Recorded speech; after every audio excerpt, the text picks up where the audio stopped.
जय हिंद दोस्तों। आज हम बात करेंगे राजनीति शास्त्र की। राजनीति शास्त्र में दो कैरेक्टर होते हैं, एक राज्य होता है, एक व्यक्ति होता है। राज्य हमेशा सत्ता चाहता है, व्यक्ति हमेशा क्या चाहता है? स्वतंत्रता चाहता है। राज्य सोचता है कि हम सत्ता में रहें, व्यक्ति सोचता है हम स्वतंत्र रहें। ये दोनों को कहानी को मिलाकर क्या बनता है? सरकार बनती है। सरकार जब सत्ता में आती है तो व्यक्ति की स्वतंत्रता छीनना चाहती, कुछ न कुछ स्वतंत्रता छीनती भी है। कुछ अधिकार दे देती है, अधिकार दे करके स्वतंत्रता छीन लेती है। इसी इसी पर्सपेक्टिव में, इसी बिहाफ पे कुछ विचारधाराएं आई हैं राज्य और व्यक्ति के आधार पर। एक विचारधारा है अराजकतावाद, एक विचारधारा है व्यक्तिवाद, आदर्शवाद, समाजवाद। अराजकतावाद कहता है कि राज्य विहीन समाज होना चाहिए। राज्य विहीन समाज की जब भी बात की जाती है, ये समझिए कि राज्य की बात की जा रही है। अराजकतावाद क्या कहता है? राज्य विहीन समाज होना चाहिए, राज्य रहना ही नहीं चाहिए। राज्य एक अनावश्यक बुराई है, मतलब राज्य की जरूरत ही नहीं है, सत्ता की जरूरत नहीं है, कोई सरकार नहीं रहना चाहिए, ये अराजकतावाद कहता है। व्यक्तिवाद क्या कहता है? व्यक्तिवाद में है कि राज्य आवश्यक बुराई है, राज्य एक आवश्यक बुराई है, राज्य रहना जरूरी है। आवश्यक बुराई क्यों है?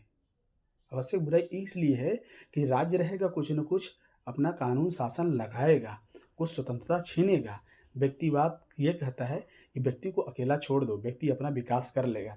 अडानी अडानी है, अंबानी है, अपने आप विकास कर लेंगे। इसी तरह सभी को समझा जाता है व्यक्तिवादी राज्य में। सभी लोग अपना विकास कर लेंगे, अपना बिजनेस कर लेंगे, इनको नौकरी की ज़रूरत नहीं। हाँ, मरने लगेंगे तो 5 किलो राशन दे दिया जाएगा। अभी हमारी वर्तमान सरकार व्यक्तिवादी सरकार है, इसी तरह व्यक्तिवाद सरकार कहा जाता है। आप समझ सकते हैं, जो भी प्राइवेट की बात करता है वह व्यक्तिवादी सोच का होता है, व्यक्तिवादी सरकार की बात करता है, व्यक्तिवादी राज्य की बात करता है। समाजवाद क्या है? समाजवाद में सरकारीकरण की बात की जाती है, सरकारी संस्थाओं की बात की जाती है। जैसे सरकारी स्कूल हुआ, सरकारी संस्थाएं हुए, सरकारी हॉस्पिटल हुआ, सरकारी इंजीनियरिंग कॉलेज हुए, सरकारी मेडिकल कॉलेज हुए। ये क्या है? ये समाजवाद है। समाजवाद में राज्य को एक अच्छी संस्था माना जाता है, राज्य एक अच्छाई माना जाता है राज्य को, क्योंकि राज्य क्या है? माँ के गर्भ से लेकर मृत्यु तक की सेवा करता है। इसीलिए आप देखते होंगे जिस सर्विस में आप जाते हैं तो लिखा जाता है कि सेवा करने जा रहे हैं, सिविल सर्विसेज सेवा करने जा रहे हैं। आप पीजीटी टीजीटी क्वालिफाई करके क्या करने जा रहे हैं? सेवा करने जा रहे हैं। इसके बाद एक विचारधारा और बचती है, वो विचारधारा का नाम है, ये विचारधारा है आदर्शवाद। आदर्शवाद में अधिकतम राज्य की बात करता है। आदर्शवाद क्या करता है? अधिकतम राज्य की बात करता है। आदर्शवाद ये कहता है कि अधिकतम राज्य होना चाहिए, राज्य से ऊपर कुछ नहीं होना चाहिए। भारत माता की जय। इस तरह आदर्शवाद ये कहता है जो राज्य करेगा बुरा नहीं करेगा, जो भी करेगा अच्छा करेगा, आप आंख मूंद के मान लेना।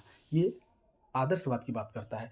आदर्शवाद से ही एक तरह तानाशाही का जन्म होता है। हिटलर हिटलर हिटलर मुसोलिनी ये आदर्शवाद की तरह ही थे, आदर्शवाद से प्रेरित होकर के आदर्शवादी को डेवलप किए। इटली में मुसोलिनी तानाशाह बना, क्योंकि राज्य से ऊपर कुछ नहीं है। उसी तरह हमारे यहाँ लोकतांत्रिक सरकार में भी देखा जा सकता है, जब पूर्ण बहुमत की सत्ता जब आती है तो आप देखेंगे कि राज्य से ऊपर कुछ नहीं है, ज़बरदस्ती कुछ न कुछ कर दिया जाता है।